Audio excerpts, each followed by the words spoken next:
twe rero turabahanga bo kuvuga amahoro atarenga hano. Umuntu aragusuhuza akaguhobera kandi mu mutima atari ko bimeze. Umuntu araseka juste igitwenge kitarenga hano. Ntabwo dukwiye kubaho ubwo buzima. Hari igihe umuntu yishara akavuga atari ko hajya ninde naguza nkazaye mwishura ukwezi kurangiye, hanyuma ukamuhamagara akakubwira ati sorry usanze nanye mfite ibibazo. Nyamara iyo usenga Imana ari kukuyobora ahantu hari igisubizo cyawe cy'ukuri. Ni byiza kumenya kwiringira Imana uruta kwiringira abantu. Nagira mbabwire abantu barinzi ku nkike twahuriye hano, Imana izahana icyaha itarebye ugikora wari bo wese. Ibyo ntaho bitandukaniye no gukiranuka kwayo n'urukundo rwayo n'imbabazi zayo n'ubuntu ngira. Ibyo ntibitandukanye n'ubutabera bwayo. Mu butabera bwayo rero icyaha kirahano. Uzi ko abantu badakijijwe basigaye bavuga ngo hagukoresha umukristo nakoresha utari we. Kubera iki? Haleluya. Nishimiye kubana namwe. Ndashimira Apostle n'abo bafatanyije kuyobora ku butumire mu ntiza amashitu yabahe. Nifuza ko dusoma Yesaya 62 umurongo wa 6. Yesaya 62 umurongo wa 6. Yesaya 62 umurongo wa 6 niyo topic dufite. Aravuga ngo yewe Yerusalemu nshiza abarinzi ku nkike zawe, ntibazaceceka ku manywa na nijoro, yewe abibutse Uwiteka ntimugatuze. Amen.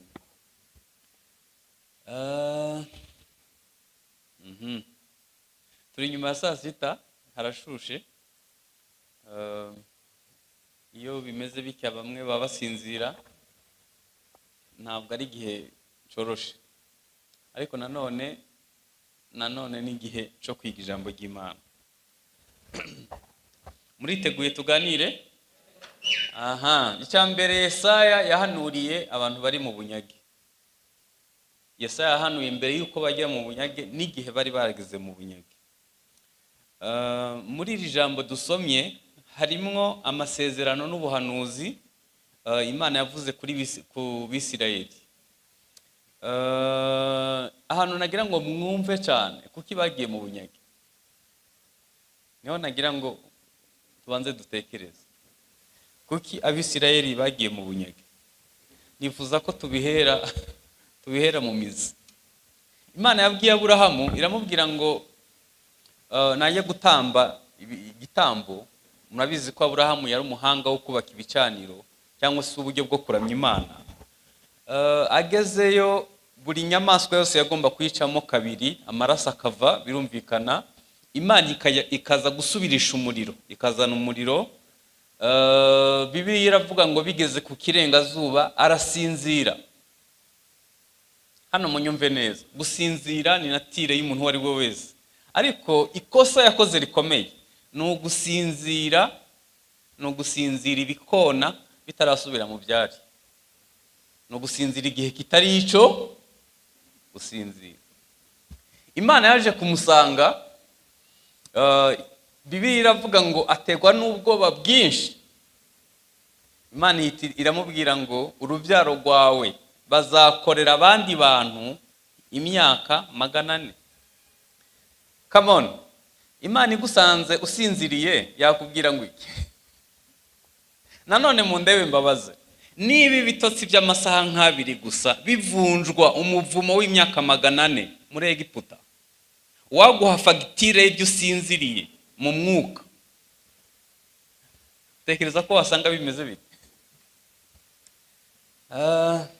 Reka mbabwize ukuri, mbabereye umunyakuri. Itorero rya Kristo mu Rwanda rirasinziriye. Ni nka wa muntu yahinze umurima ngo arangije ngo arataha arasinzira, hanyuma ngo habibwa urukungu akanguka ntacakiramira. Cyo nagira ngo mbabwire ni iki? Aburahamu iyo yari kuba akangutse ari maso, ntabwo isezerano rya mbere yari kubona kwari uko urubyaro rwe bazajya mu bunyage. Hari n'indi kosa yari yakoze. Inyamaswa nto nk'inyoni, intungura n'ibindi ngo ntabwo yiriwe abikata. nta maraso yavuye yabyo. Hari abantu twihanye binini dusigarana ibyaha byitwa inyongobeza bugingo, ibyaha by'ibyituma, ibyaha bito bito bitari bya bindi bitambaye amahembe. Iyo umuntu atasambanye, atanyweye inzoga, atisha umuntu, akubwira ko nta kibazo afite. Ariko utwo tuntu twose twanze gukizwa turiyegeranya tukabyara intege nke zakujyana mu bunyage. Hanyuma nyuma y'imyaka 430 Imana yabakuje amaboko akomeye. Nta kitakoze. Yabateguriye manu, ibategurira inkingi y'igicu ku manywa n'inkingi y'umuriro nijoro, byose byari biteguye neza. Ibambutse inyanja itukura mu buryo bw'igitangaza, hanyuma bagera hakurya. Bararirimba yego ko bavuye mu bunyage batandukanye n'abanyegiputa, ariko bageze mu butayu bibagirwa imirimo y'Imana, batangira kwifuza ibyo muri Egiputa, bo baravuye muri Egiputa. Ntabwo mwumvishe isho mvuze. Egiputa yabiciye mu butayu, bo baravuye muri Egiputa. Ubwo byumvikane ko imbere muri bo bari barazanye imyumvire yo muri Egiputa, bazana n'imitekerereze, bazana no kwifuza n'ibindi bintu byose byo muri Egiputa babizana hakurya ya Egiputa. Iyo umuntu agenda mu bwato mu nyanja bitanga umunyenga, ariko iyo amazi aje mu bwato burarohama. Kugenda mu isi ukijijwe ntako bisa, ariko iyo isi ije mu mwana w'Imana ubugingo burapfa. Hanyuma muri bwa butayu Imana yakoze amasezerano nabo, irababwira ngo nimumara kubyibuha mukubaka amazu mukayabamo, mugahinga mukeza, muzirinde ntimuzibagire Imana yabatungiye mu butayu iyi myaka uko ari 40. Ni nkaho yasinye amasezerano nabo. Bagezeyo basanga iby'Imana yababwiye n'ukuri. Inka zo muri Isirayeli kugera uyu munsi ikamwa litiro zirenze 60 ku munsi. Ni igihugu cy'amata n'ubuki. Bahinga ku buso bwa 30%, ahandi hose ni ubutayu. Barajya bagahaga, bagasagura Uburayi na Amerika, kuko Imana yabavuze ngo bazajya bahage. Iby'Imana yavuze ku gihugu yabahaye byari ukuri. Bagezeyo bahinga imyaka 6, n'uwa 7 barawiyongeza, kandi ugomba kuba Isabato. Bagakora iminsi 6 n'umunsi wa 7 nawo bakawukoraho, kandi ari umunsi w'ikiruhuko. Imana irababwira ati mwabantu mw'ibintu mukora bizabasubiza mu bunyage. Ntabwo bigeze babyumva. Bamaze imyaka 400 bica amasabato, niyo ihwanye n'imyaka 70 y'ubunyage bwo muri Babuloni. Hanyuma mu bintu 7 bigize Imana harimo n'ubutabera bwayo. Nagira mbabwire abantu barinzi ku nkike twahuriye hano, Imana izahana icyaha itarebye ugikora wari we wese. Ibyo ntaho bitandukaniye no gukiranuka kwayo n'urukundo rwayo n'imbabazi zayo n'ubuntu ngira, ibyo ntibitandukanye n'ubutabera bwayo.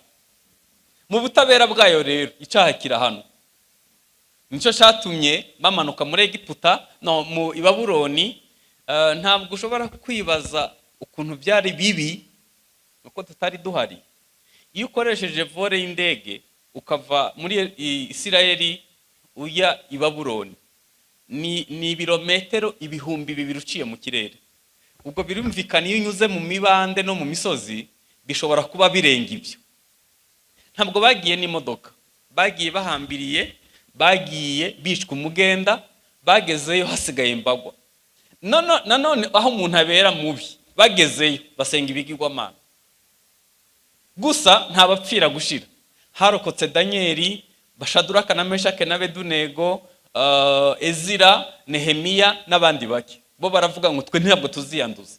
Nubwo abandi bose bagiye mu bitari byiza, twe tuzakomera ku Mana n'amahame y'ijambo ry'Imana. Iri jambo rivuga ngo nshize abarinzi ku nkike n'ubuhanuzi Yesaya yahanuye, ariko bamerewe nabi, bari mu bunyage bamerewe nabi. Avuga ibizongera kubaho. Ubuhanuzi muri Bibiliya bushobora gusohora inshuro irenze imwe.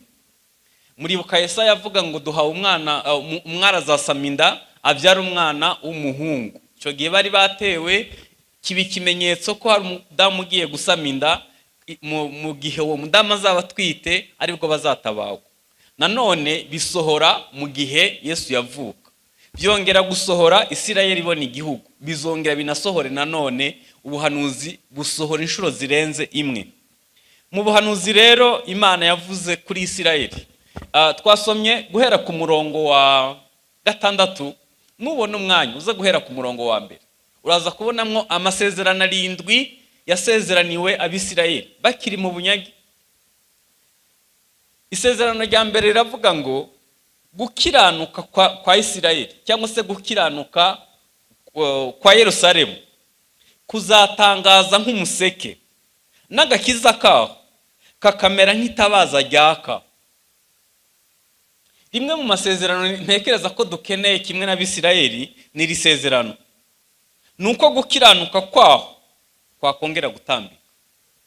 Beneda mbabereye umunyakuri, gukiranirwa kuri kugenda gusimbura gukiranuka ku buryo kubona umukiranutsi ari nk'igitangaza.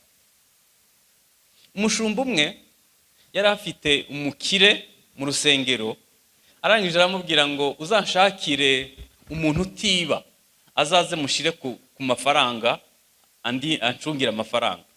Umushumba azengurutsa ubwonko mu bakristo afite ibihumbi, ashakamo umuntu utiba aramubura.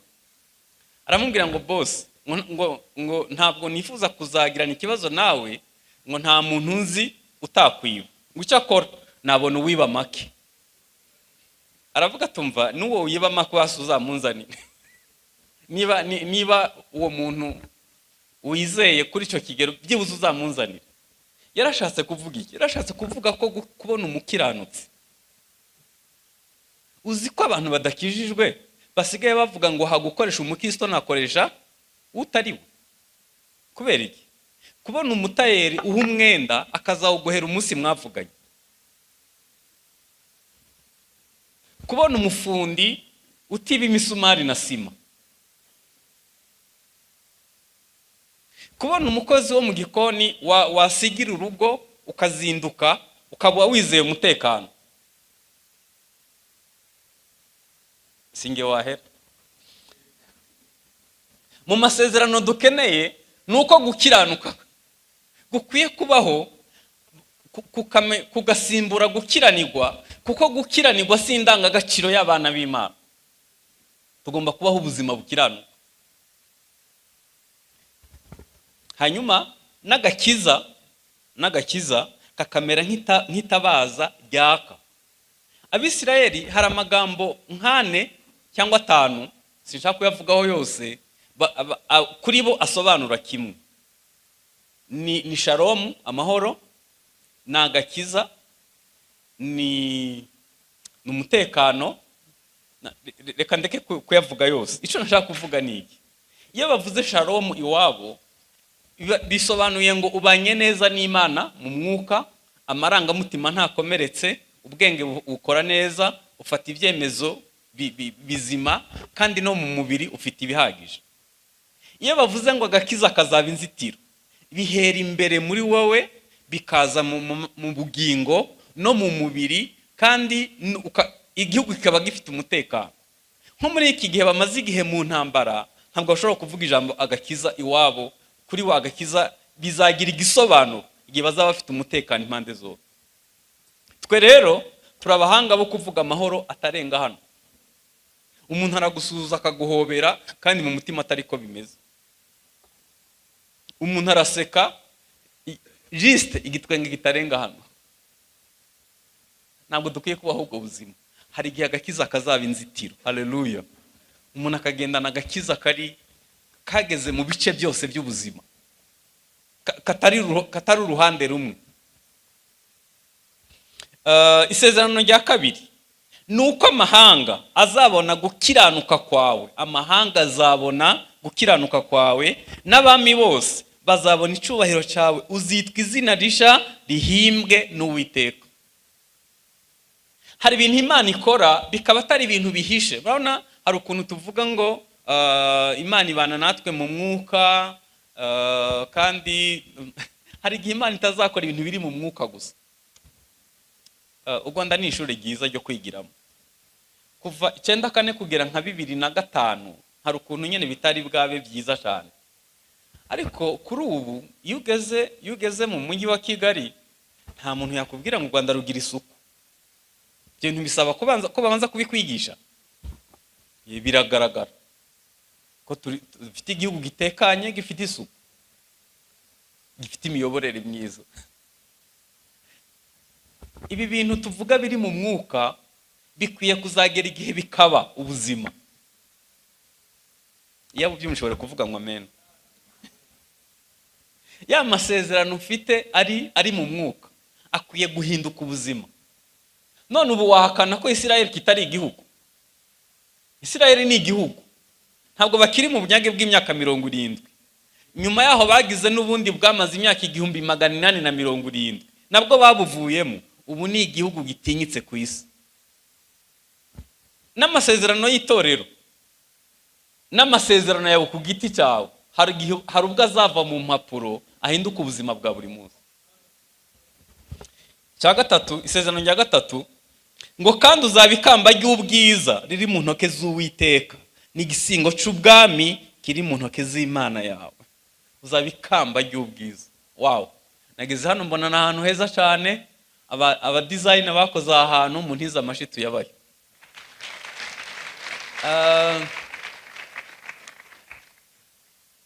Ibyo ari byo byose ahantu ni heza, kiretse udafite amaso yo kubibona gusa, ariko ahantu ni heza.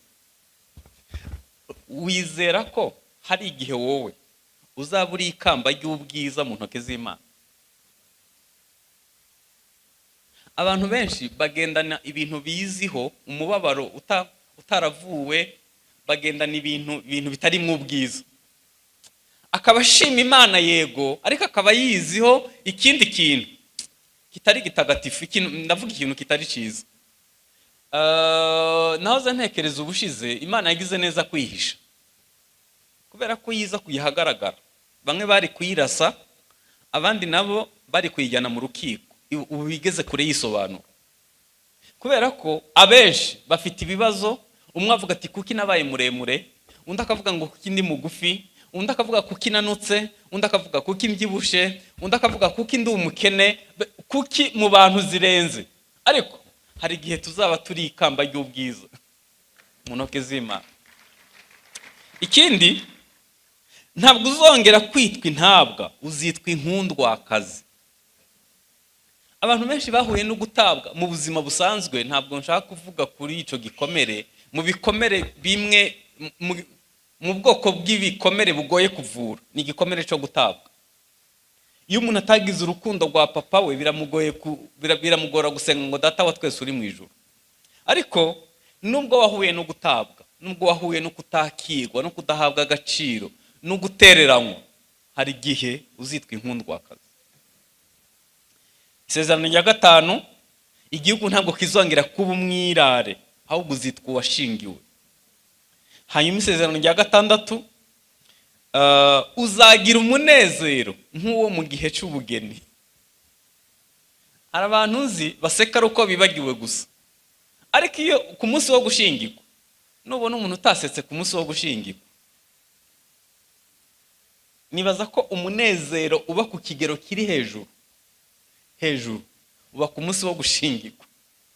Niwo munsi ushamaje, niwo munsi unejeje, kuko uvukaho ntabwo wari ubizi. Birashoboka ko habayeho n'indi minsi mikuru mu bwana utaramenya ariko umunsi mukuru wo kunezerwa wo gushingirwa niwo munezero uri hejuru. Isezerano rya karindwi niryo mwafashemwo topic, riravuga ngo Yerusalemu ushize abarinzi ku nkike zawe, ntibazaceceka ku manywa na nijoro, abibutsa Uwiteka ntimugatuze. Ndaza kurigarukaho kuko niryo ryacu. Hanyuma nagira ngo turebere hamwe, ni iki twakora ngo aya masezerano aba yacu? Ni iki twakora ngo aya masezerano abe mu buzima bwacu? Icya mbere dukwiye gukora ni ukwihana ibyo twagizemo uruhare. hari igihe tutabaye abarinzi beza ku nkike, satani aprofita icyo cyuho, arinjira agira ibyo yangiza. Dukwiye kwihana ibyo twagizemo uruhare. Ibyakozwe n'intumwa 3:19 haravuga ngo mwihane muhindukire ibihe byiza bibona uko biza. Aya masezerano ntashobora gusohora mu gihe ubayeho ubuzima bw'ibyaha, ntabwo bishoboka. Dukwiye kwihana ibyo twagizemo uruhare, dukwiye kwihana ko twarangaye. Icya kabiri, dukwiye gusenya ibicaniro bibi biri mu miryango yacu. Ibyo ari byo byose ntabwo aya masezerano Imana yavuze ku Bisirayeli yasohora umugore wawe ahora arira kumuca inyuma, ntabwo byashoboka. Umugabo wawe abizi neza ko umuca inyuma, ntabwo byashoboka. Hari ibicaniro bibi tugomba gusenya biri mu miryango yacu, nk'ubusambanyi,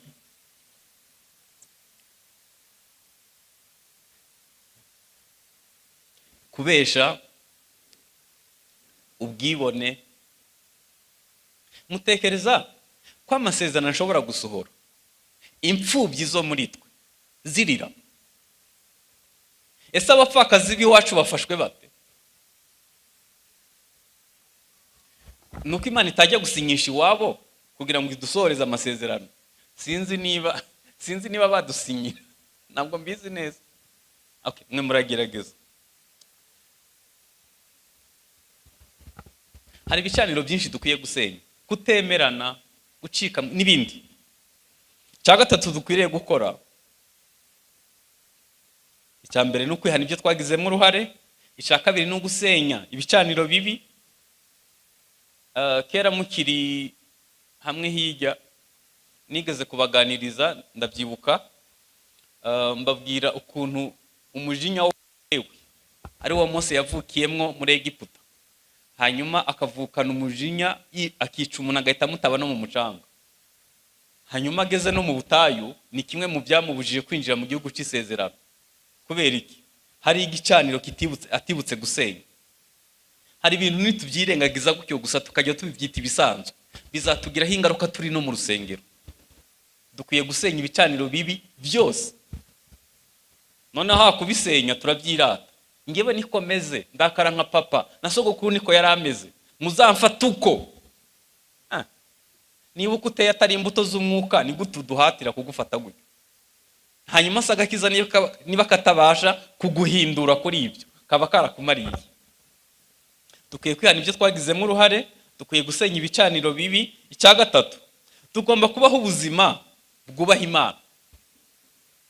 Abisirayeli mu butayu, Imana yavuze ko bazajya bubaka ihema, ku buryo ahantu umuntu wese yubaka ihema aba areba ku ihema rikuru.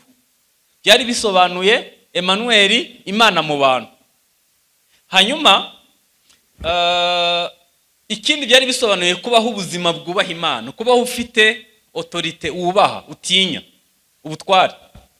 Ikindi nanone, Yesu mu isengesho rya Data twese yaravuze ngo nidusenga tujye tuvuga ngo Data, izina ryawe ryubahwe, ubwami bwawe buze. Imana igomba kukubyara ikakubera so, ariko ukabaho ubuzima buyubaha. Ntabwo twakwirukana icyubahiro cy'Imana mu buzima bwacu hanyuma ngo twitege ko amasezerano azasohora. Iyo tugeze hariya ku muryango, hari ukuntu duhita tuba abana beza, kugira ngo n'imodoka igeze imbere ya polisi ihita igabanya umuvuduko ukagira ngo ntiyahoze yiruka. Reka mbabaza, Yesu aramutse aje akagusanga hahandi hamwe wirigwa, bitari mu rusengero ku cyumweru, uri umuntu ubona yakumva impanda? Izina ry'Imana rikwiye kubahwa mu buzima bwacu. Nujya muri garderobe kwambara, wibuke ko uri umuramyi, uri umuntu ukwiye kubaha izina ry'Imana. Nujya no gufungura, ufungure nk'umuramyi, nunaseka useke nk'umuramyi. Nujya gusura umufiance wawe muri ghetto, wibuke ko uri umuramyi. Hanyuma n'amafaranga yawe yige kuramya Imana, n'umuryango wawe uba ufite icyubahiro cy'Imana. ikindi nanone twakora kugira ngo aya masezerano asohore ni ukugaruka ku rukundo rwa mbere. Krize iri ku isi ntigira urukundo. Ahantu honyine hakagombye kuba hasigaye urukundo ni mu bana b'Imana. Ariko naho Yesu avuga ibimenyetso bizagaragaza kugaruka kwe, yaravuze ngo urukundo rwa benshi ruzakonja. Hanyuma aravuga ngo wakoze byose neza, ariko mfite icyo nkugaya, nuko waretse urukundo rwawe rwa mbere.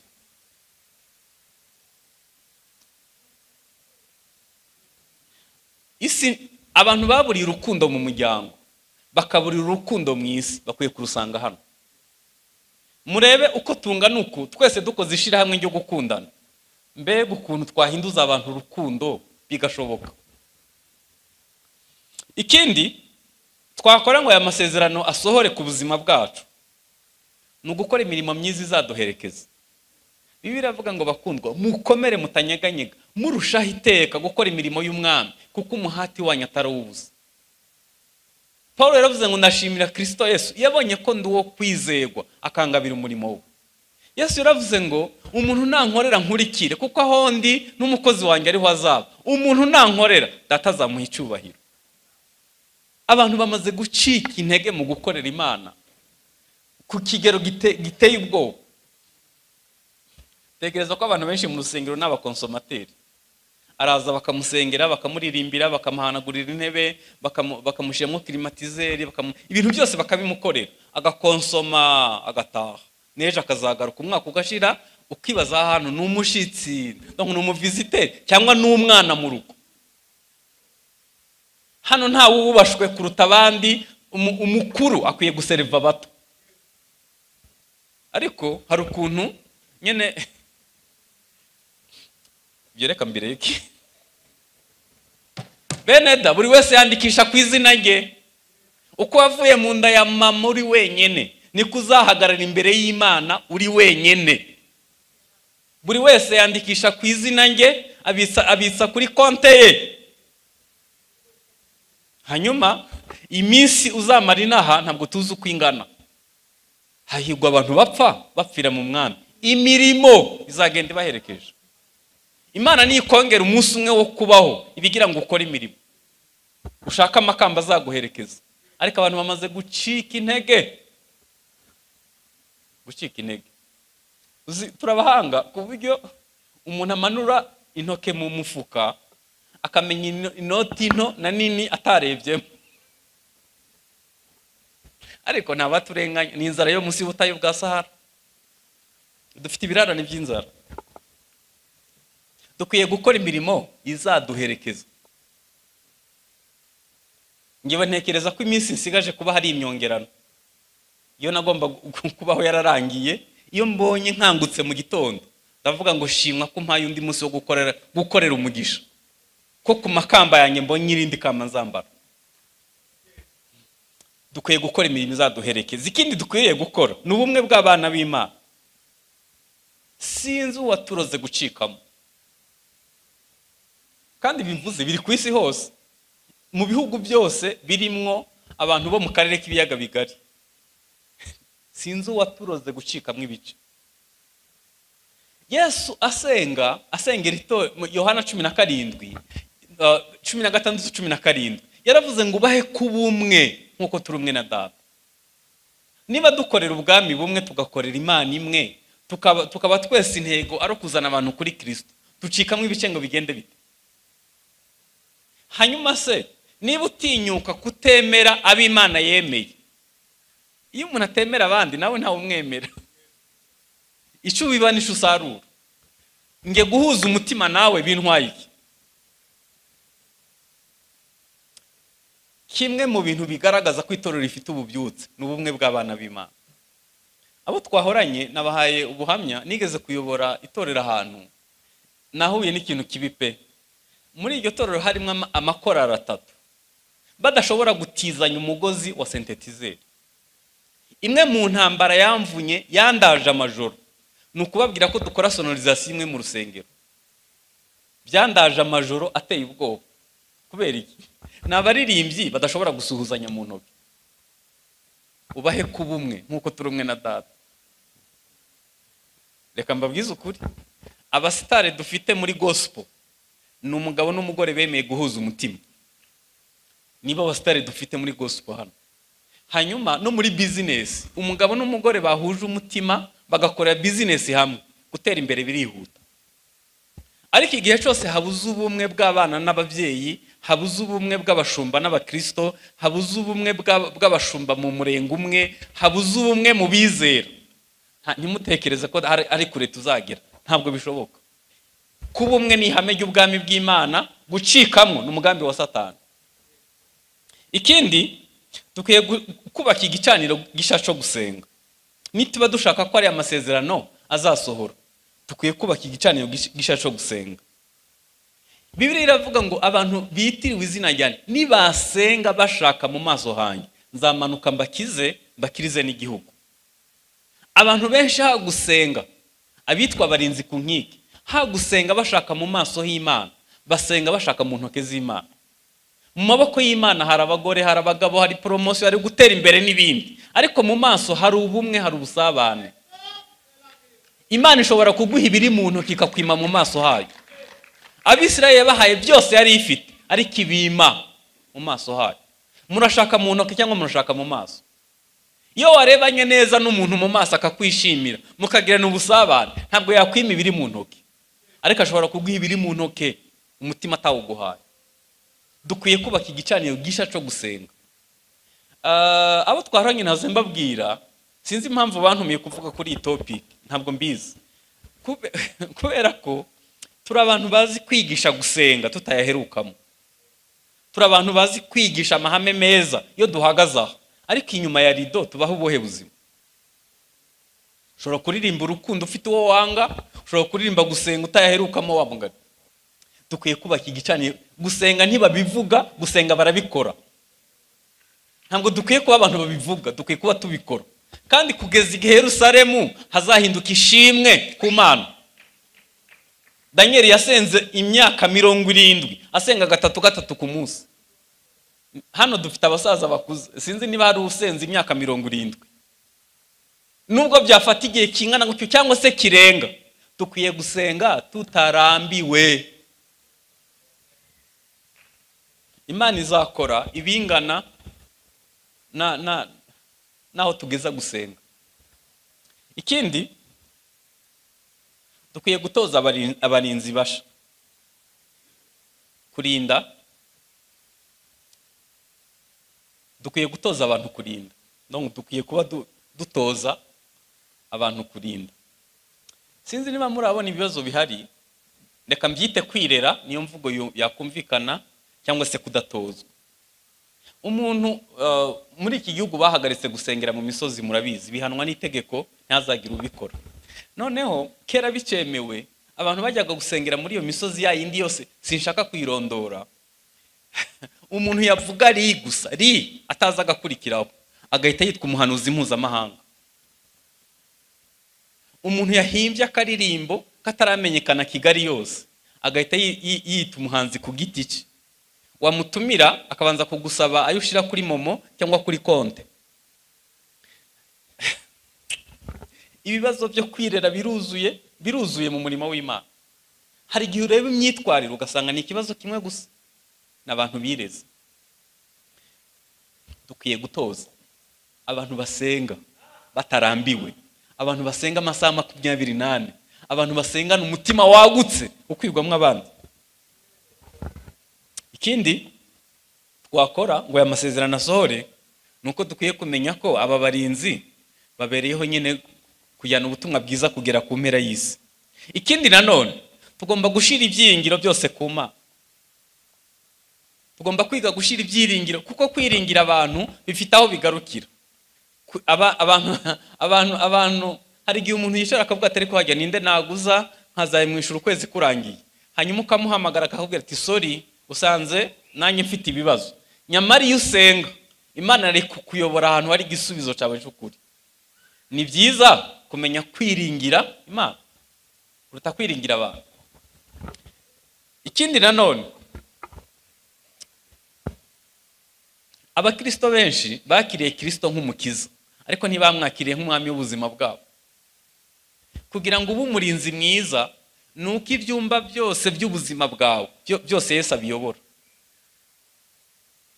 Urugero natanze kuba twahoranye, ufashe amazi meza hano ukayanyuza muri tuyo ifite umugese, hano wakwakira iki? Amazi mabi. Iyo ufashe ijambo ry'Imana, ubuhanuzi n'ibindi bintu ukabinyuza mu mutima wakomeretse, hano uzakira ikintu kitari ubutumwa bwiza. Niyo mpamvu ibyinshi dufite kuri YouTube ntabwo ari gospel. Abantu bazana umutima wabo ukomeretse, akaba ari bo badusangiza, bakabeshera Imana ibyo itavuze kubera imitima yabo ikomeretse. Kera nigeze kuyobora icumba c'amasengesho, hanyuma ntinda kuza mu iteraniro, ninjiye mbona umwe mu bahanuzi baraho afashe umumama we, ateruye umumama mu ntoke gutya, afite inda y'amezi 8, agiye kumuhamba mu mwobo wari hepfo. Musamira hejuru ndamaza, ugiye gukora ibiki?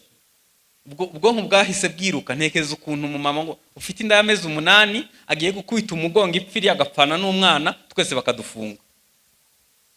Ndamaza arambwira ngo rega ngo ntango ngiye nta muntu nateruye, ngo nabonye ibishingwe mu cumba, ngo ndarindimwe gukora isuku. Mashobora kwibaza umuntu mukuru atazi gutandukanya ibishingwe n'umuntu. Hari amakosa menshi dukora kubera ashaka ikibazo nyene. Yesu agomba kuba umwami w'ubuzima bwacu. Yesu akwiye kuba umwami w'ubuzima bwo mu mutwe n'imitekerereze yawe. Yesu agomba kuba umwami w'uburyo ukontorora umujinya wawe. Yesu agomba kuba umwami w'amafaranga yawe n'umutungo wawe. Yesu akwiye kuba umwami w'ejo hazaza, ntihagushire ku gitutu. Yesu agomba kuba umwami w'umuryango wawe. Yesu akwiye kuba umwami w'uburyo uhita mu inshuti. Yesu akwiye kuba umwami wa buri nguni yose. Ikindi dukwiye no kubaka ubusabane n'Imana. Ikindi nanone kizatuma tugira umugisha no kwita ku bakozi b'Imana. Nari mvuze ngo abakozi b'Imana, Yesu yaravuze ngo ahantu muzagera bakabakira, muzavuge ngo amahoro yangebe, hanyuma nibatabakira muzakunkumure. Hari igihugu kimwe kitakira abavuga butumwa, noneho nzabavuga butumwa mpuzamahanga 3 barimo ministeri yo kwa bonke n'abandi bagiye gukorera igiterane muri ico gihugu. Nasomye report yabo bombi uko ari 3, baravuze ngo kwisi yose aho twageze igihugu kigoye kitakira ubutumwa bwiza ni iki gihugu, ku buryo abanyamerika baragifungiye, ntibashobora kujya kubwirizayo kubera ko nyene bose barabwirana bakavuga ati hari ahantu hari imitima itakira. Iyo tuvuze kwakira abakozi b'Imana, harimo kwakira ubutumwa bwiza no kugira imitima yakira. Kera nigeze kubona umuntu yicaye inyuma hariya iteraniro risoje, afite agapapuro yanditseho amakosa 11 pastor yakoze ari kwigisha. None ndamubaza, wanyeretse aho wanditse ibyiza? Aravuga ngo hoya, ngo nyembereho gucunga amakosa. Nawe bibaza umuntu ubaho mu rusengero acunga amakosa gusa. Yani icyo nangira ngo mbabwire, dukwiye kuba turi abantu bafite imitima yakira ijambo ry'Imana, yakira n'abakozi b'Imana, yakirana. Ikindi no guhuza ijambo ry'Imana n'ubuzima. Ikindi nanone no kumenya amahame Imana yashizeho tukayubakiraho ubuzima bwacu. Uburyo Bibiliya yanditse harimo amasezerano, amahame, harimo imigisha na kirazira. Dukwiye kumenya ko nubwo wasenga iminsi 600 warishi ihame ry'ubwami bw'Imana, nta mugisha uzagira. Nyamara abantu badakijijwe baza amahame bakayubakiraho ubuzima, bazagira umugisha urutu w'abasenga. Niba Bibiliya ivuga ngo ukuboko gukora kuzatera imbere, hanyuma ukuboko kunebwa kuzatindahara, nubwo wasenga iminsi myinshi ariko udakora, bizakugora kugira umugisha. Sindi bubasabe ngo mwemeranywe nanjye, kubera ko dufite abanebwe benshi. Simvuga mwebwe hano, ndavuga mu rubyiruko.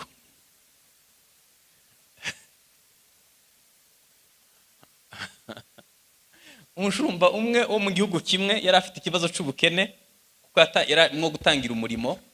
yandikira umunyamerika bazinanye aramubwira ngo wanyohereza inkunga ko merewe nabi. Aramubwira ngo amafaranga hano muri Amerika arahari, ariko ndaguhitishamwe ibintu bibiri: utoza abantu bawe gukora umugisha ugaruka iwanyu, cyangwa se nabwo tukohereza amafaranga umugisha ugume muri Amerika. Hitamwo, nyuma y'icumweru uzansubiza. Umushumba aricara arababara, aravuga ati ariko ni gute umugisha usubira iwabo? Avuga ati tugiye kwiga twimare, twigisha abantu bacu gukora umugisha uzabi wacu. Iryo torero riri muri Tanzania, ni rimwe mu matorero akize afite umugisha ufatika mu by'ukuri, kubera ko bize ko gutanga bizana umugisha kuruta uhabwa. Umuntu uri muri Amerika uhembwa amadolari 20 ku isaha avunitse, akohereza amadolari 50 cyangwa 100 ameze nk'uwikevyeho inyama, ugahita uvuga ngo ko wanyohereje make. Yakohereje make wari urimo gukora. Reka nsoze dusenge. Amasezerano y'Imana azasohora, ariko azasohora natwe icyo dukwiye gukora. Mu buzima busanzwe niduhuza ubuzima n'ijambo ry'Imana, tukaba abantu bari bahuza ubuzima n'ijambo ry'Imana, tuzagira abakristo beza bera imbuto. Ubwo ni mu buzima busanzwe. Niduhuza ubuzima n'ijambo ry'Imana, aya masezerano agasohora, imiryango izarekeraho gusenyuka. Aya masezerano nasohora mu buzima bwacu, tuzagira umugisha ufatika. Umuntu umwe yambajije ikibazo nkiburira igisubizo, muzamfashe kugishaka. Yaravuze ngo Abayahudi ntabwo bemera Kristo, ariko umugisha Imana yavuze kuri Aburahamu barawufite, ntawabihakana. Na bene Ishimayeli sinshaka, ubwo abasomye Bibiliya barabazi, nabo bafite umugisha. Bari abantu bafite umugisha wa Aburahamu. None twe turi bene Aburahamu kubwo kwizera. Umugisha wacu hajyungana gute? Wahita umbwira ko ari umugisha w'umwuka? Yego, ariko navuze ngo ku Bisirayeli agakiza kagomba kuba gafashe ku bice bitatu: umwuka, ubugingo n'umubiri. Itorero rya mbere basangira ibyabo, umuntu yaraza agahabwa icyo akenye, nta mukene wari ubarimo. Nkoresheje itegeko ryo gukeka, ubugari dusiga ku meza bwatunaniye kurangiza, bukajya induba, uwabwegeranya abakene nka 5 bose barara bariye. Ariko rimwe na rimwe hari igihe tubusiga tukabusigaho tukigendera duhaze, utibuka ko hari umuntu ukeneye iryo funguro. Ya myenda iri muri garderobe utacambara, hari umuntu yayambara agashima Imana ko abonekewe, ari nk'igitangaza. Na za nkweto zuzuye akabati, hari umuntu uzikeneye. Tuzagira umugisha ufadika. Umugisha hari uwusengerwa, hari uvukanwa, hari uwusengerwa n'uwo bakorera. Itorero ryahawe umugisha, ariko Imana yabwiye Aburahamu ngo nzaguha umugisha, nzanaguhindura umugisha. Abantu benshi bahawe umugisha, ariko si umugisha ku bandi. Hanyuma aya masezerano nasohora, itorero rizaba itorero ryuzuza inshingano. Itorero ryahawe inshingano 5: ni itabaza ariko igitereko cyaryo, ni urumuri rw'amahanga, ni umunyu, ni umudugudu utabasha gutwikirwa, ni umutwe muri byose. Ibi bizasohora mu buzima bwacu bwa buri munsi. Ikindi nanone, tuzagira igihugu gishima Imana ko gifite itorero, kubera ko itorero iyo ryuzuza inshingano, igihugu kirushaho kuba cyiza kurutaho. Twunamisha amaso dusenge. Yerusalemu nshize abarinzi ku nkike zawe, ntibazaruhuka ku manywa na nijoro. Mana, mu izina rya Yesu turagushimiye ijambo ryawe. Aya masezerano ntabwo yabaye ku Bisirayeli gusa ngo tube tuyahejweho, natwe n'amasezerano yacu dushoboze kumenya icyo dukwiye gukora kugira ngo dukingure imiryango, umugisha ubone uko winjira. Reka dukingure amarembo, umugisha w'Imana uze mu buzima bwacu. Buri wese ibyo yagizemo uruhare bidatuma izina ryawe rihabwa icubahiro bikugweho, udushoboze kubaho ubuzima bukiranuka, ubuzima bunezeza Imana. Ndagushimiye ko impamvu twumvisha ibi ari ukugira ngo usohoze ibyo wavuze mu mibereho yacu. Bana na buri wese mu izina rya Kristo Yesu. Amen.